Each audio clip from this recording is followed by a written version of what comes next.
Liberté!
pass sanitaire, l'obligation vaccinale, mais si Macron ne veut pas, nous on est là. On est là. On est là. Mais si Macron ne veut pas, nous on est là. Contre le pass sanitaire, l'obligation vaccinale, même si Macron ne veut pas, nous on est là. Faites du bruit. On est là.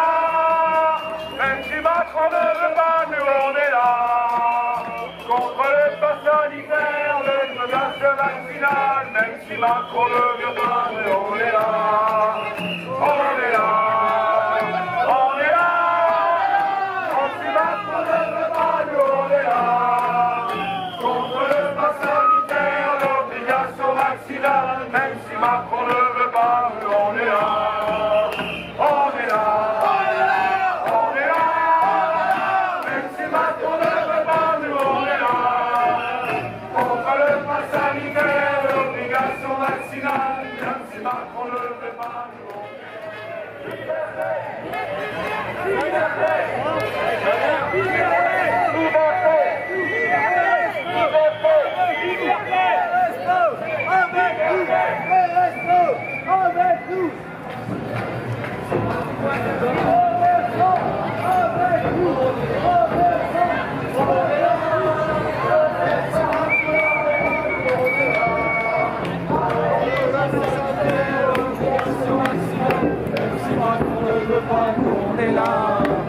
On est là, on est là, on est là, même si la on est là.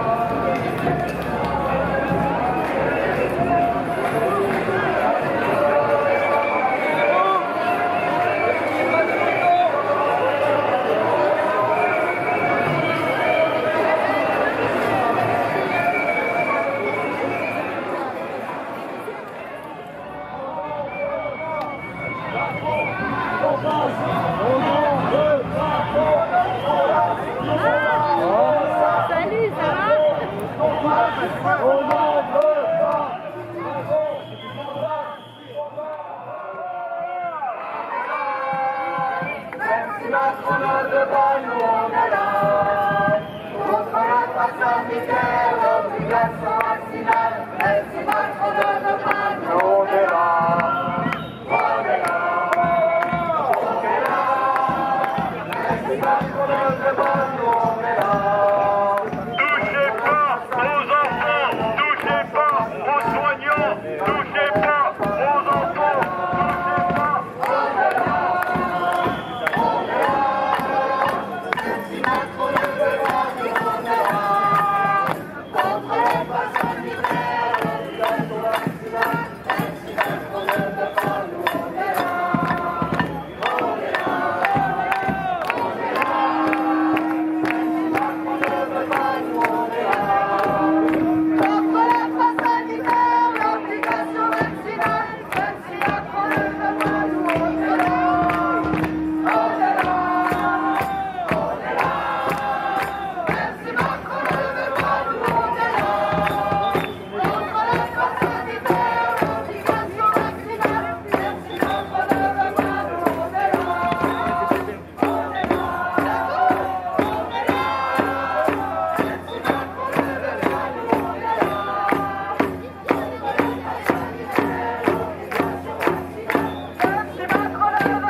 touchez pas nos enfants, touchez pas nos enfants,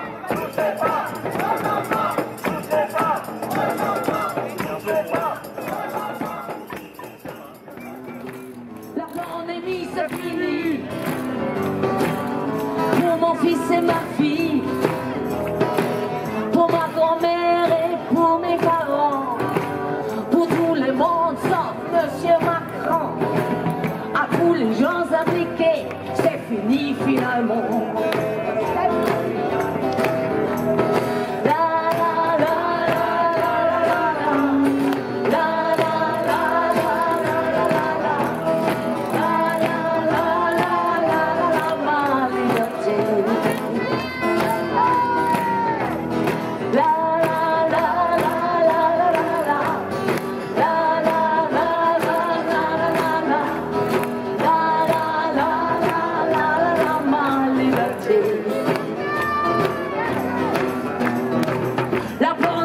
C'est fini, la mascarade aussi.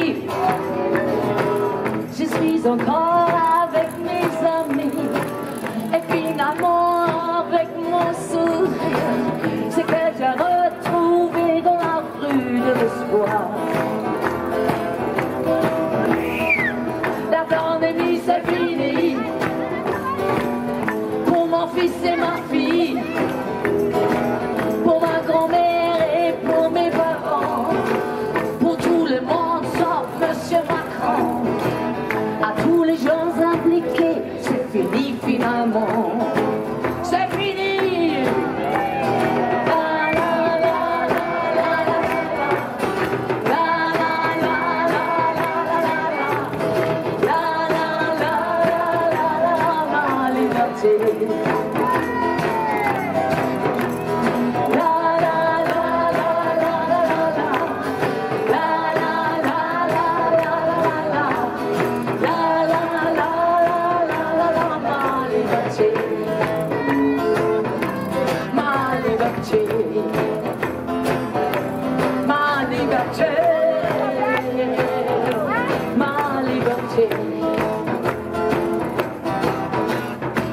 La pandémie c'est fini.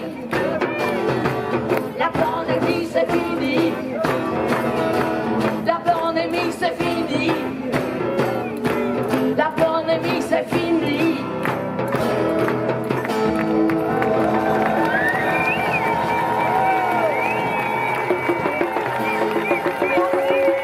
Merci à vous, merci.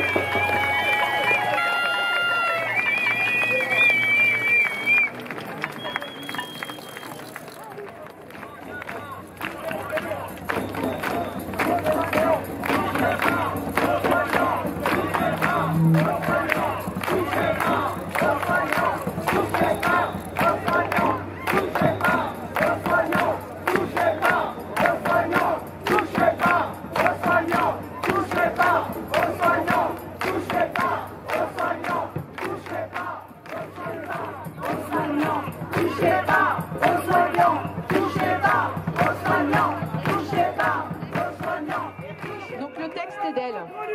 En colère contre cette crise sanitaire, économique, sociale, culturelle, spirituelle, qui prend une tournure de plus en plus immorale et dépravée, mais surtout contre ces despotes de plus en plus cyniques.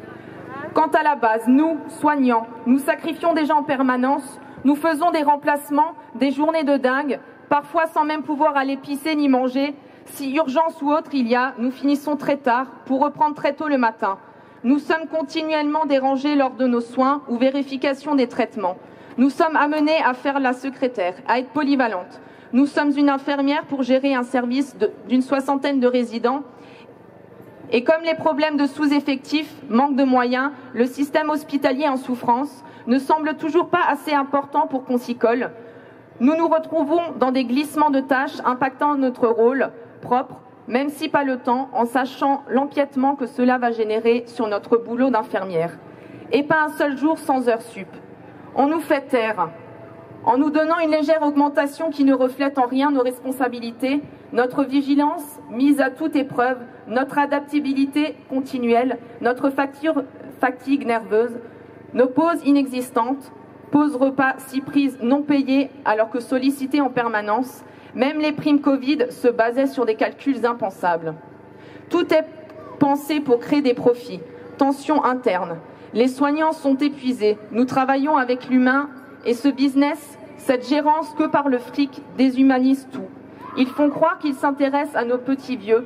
On ne leur a même pas laissé le choix de se vacciner début d'année 2021 déjà, en les menaçant.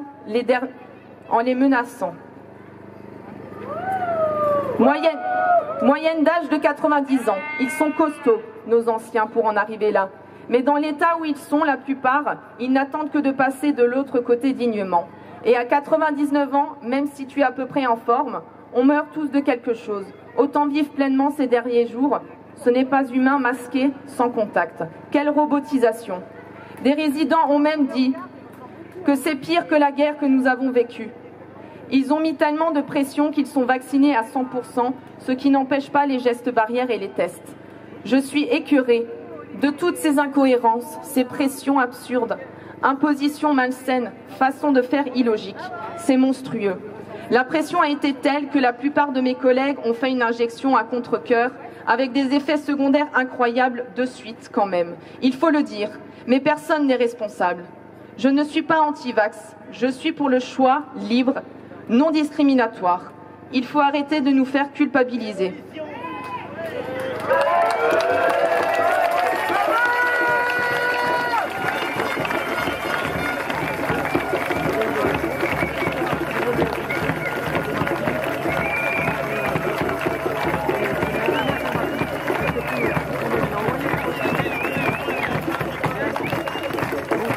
Quelle hypocrisie et chantage pervers!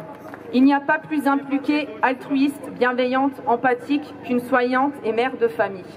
Nous étions encore quelques-unes récalcitrantes avant l'annonce macroniste misérable, insidieuse et liberticide. Il a réussi à faire peur avec ses menaces. Je suis maintenant seule, défiante. Je reste sur ma position. Je poursuis mes convictions. Je suis une battante et le resterai, même si je dois perdre mon boulot. Je prends le risque. Ma santé passe avant. On a toujours le choix. On est en guerre, donc soit on capitule et on se retrouve à genoux tout le temps, soit on combat l'ennemi. Et en l'occurrence ici, c'est ce gouvernement avec son irrespect inconcevable envers le peuple.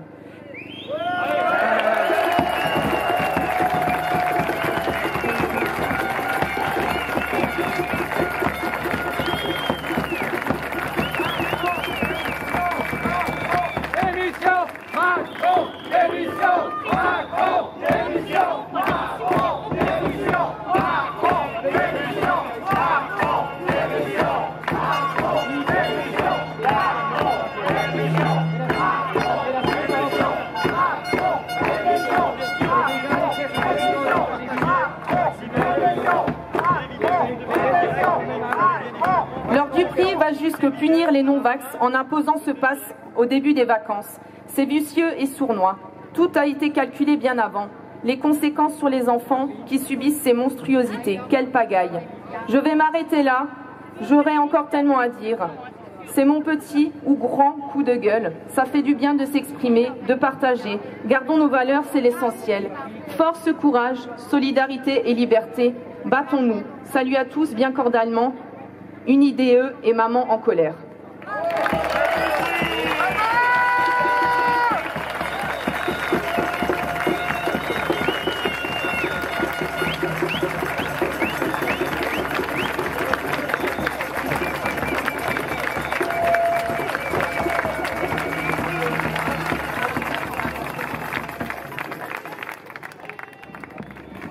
Oh,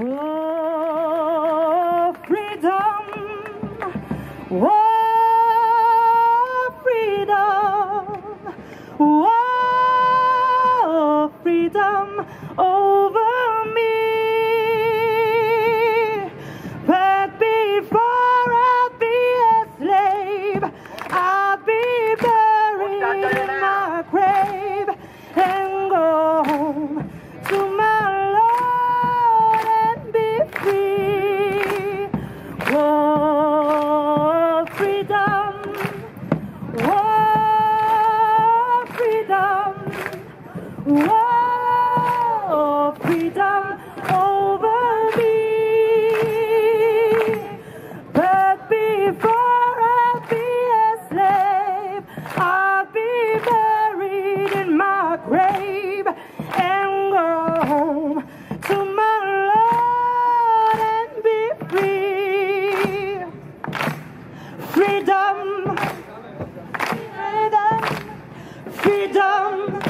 Oh, freedom, freedom, oh, freedom, I love freedom, freedom, freedom. On reprend? Oh, freedom, oh, freedom, oh, freedom over me. But before I'd be a slave, I'd be buried in my grave and go home to my Lord and be free. Une dernière fois. Oh, freedom, à vous. Oh, freedom. Oh, freedom over me. But before I'd be a slave, I'd be buried in my grave and go home to my Lord and be free.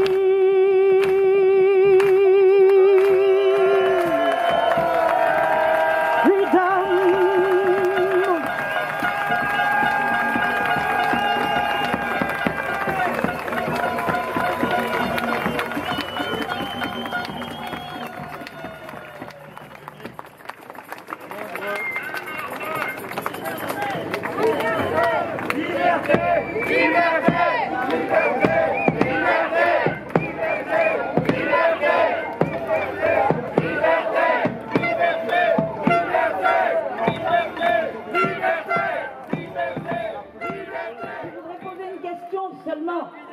Sommes-nous tous 20% de la population colmarienne et française et mondiale à nous retrouver dans les rues le samedi et les autres jours? Est-ce que les 80 autres pourcents de la population, ce sont des gens qui sont dans la normalité, c'est-à-dire, je donne un exemple, des institutrices qui font écrire dans les cahiers des enfants une permission pour que les petits-enfants reçoivent l'injection au graphène? Est-ce que c'est la normalité, c'est de mettre l'injection dans les EHPAD? Est-ce que la normalité, c'est que mercredi, cette semaine, je connais des médecins, mon médecin en particulier, qui va fermer ses portes? Moi, j'ai plus de médecin, j'ai 71 ans, et des infirmières, et des soignants, et toute la liste qu'on a vue tout à l'heure. Et tout le monde, non, excusez-moi, c'est pas tout le monde, mais quand je vois la majorité de la population, désolé, aux terrasses de café ou dans des manifestations à côté, qui ne comprend pas que tout le monde est concerné et qu'il ne s'agit pas d'un enjeu, une guéguerre, vax, anti-vax, c'est pas vrai, l'enjeu est différent. Et donc moi j'ai 71 ans, je ne manifeste pas pour moi, je le répète, je l'ai déjà dit. Je manifeste pour le futur, pour qu'on ne touche pas à nos enfants, qu'on ne touche pas à nos vieux, qu'on ne touche pas à nos soignants.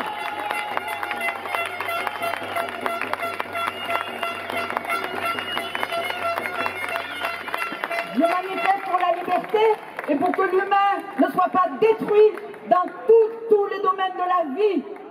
Liberté. Ouais, liberté. On a demandé de lire le témoignage d'une dame qui l'a transmis à une soignante. J'ai pas pu le faire, je vais le faire maintenant. Parce que là, on parle de liberté. Mais si on parle de liberté, c'est parce qu'il y a quand même un problème qu'on se pose tous par rapport à cette injection. Si on n'avait pas des doutes, si on n'avait pas quand même lu des choses qui nous semblaient la mettre en doute, je pense qu'on accepterait tous assez facilement de se faire injecter. Alors il y a des gens de plus en plus nombreux qui témoignent d'effets secondaires invalidants après les injections contre la Covid-19. Et là je vais vous lire un témoignage. Alors évidemment un témoignage ne fait pas généralité, mais un témoignage c'est une vie, c'est une famille qui est impactée par quelque chose. Et je trouve important qu'effectivement les gens puissent être librement informés de ce qui s'injecte et des risques qui courent. Alors voilà un des risques qui est encouru par une personne. Bonjour, je m'appelle Sandra, j'ai 39 ans et je suis atteinte d'une spondylarthrite ankylosante. Lors d'un rendez-vous en mars avec ma rhumato, elle me conseille de me faire vacciner en vue d'un prochain traitement. Depuis le début, je suis contre ce vaccin, mais mes douleurs me font réfléchir. Mais suite à d'autres soucis comme le surpoids et la tension, je décide quand même de me faire vacciner pour ne pas finir en réa au cas où. D'autant que mon médecin traitant est lui aussi favorable à la vaccination. Le rendez-vous du 20 mai, suite à l'injection, tout va bien, juste une petite douleur au bras comme pour bon nombre de personnes. Puis j'ai de violents maux de tête, des vertiges, des malaises. Et nous sommes en juin, il fait très chaud, et comme je ne supporte pas la chaleur, je me suis dit que c'était dû à ça. Le 21 juin, deuxième dose malgré les vertiges. J'ai à nouveau une douleur dans le bras, mais cette fois-ci dans tous les bras, sous le bras et jusque dans la poitrine. Les jours passent, ça va mieux. Mi-juillet, malgré la baisse des températures extérieures, les vertiges et migraines s'aggravent. Je consulte mon médecin traitant, mais tombe sur un remplaçant qui fait le rapprochement avec les injections. Il m'envoie aux urgences faire un scanner, suspectant une thrombose ou autre. Le scanner ne révèle rien. Je repars des urgences avec le compte-rendu qui parle de céphalée due aux injections. Les jours passent et se ressemblent, maux de tête, vertige, malaise. Mon médecin traitant cherche plusieurs possibilités. Les cervicales, l'oreille interne. Je vois des spécialistes, mais tout va bien de ce côté-là. Mi-août, le remplaçant me rappelle, il me dit que les prises de sang ne sont pas bonnes. Trop de sucre dans le sang, alors qu'en mai, je n'avais rien, et il m'hospitalise en diabétologie. Là, on me dit que je suis devenue diabétique et que le vaccin a dû réveiller un diabète en sommeil. J'ai passé 3 mois d'horreur, peu de force, très fatiguée. J'ai gâché les vacances de mes filles et croyez-moi, si j'avais su, je n'aurais pas fait ce vaccin. Alors une 3e dose, non merci.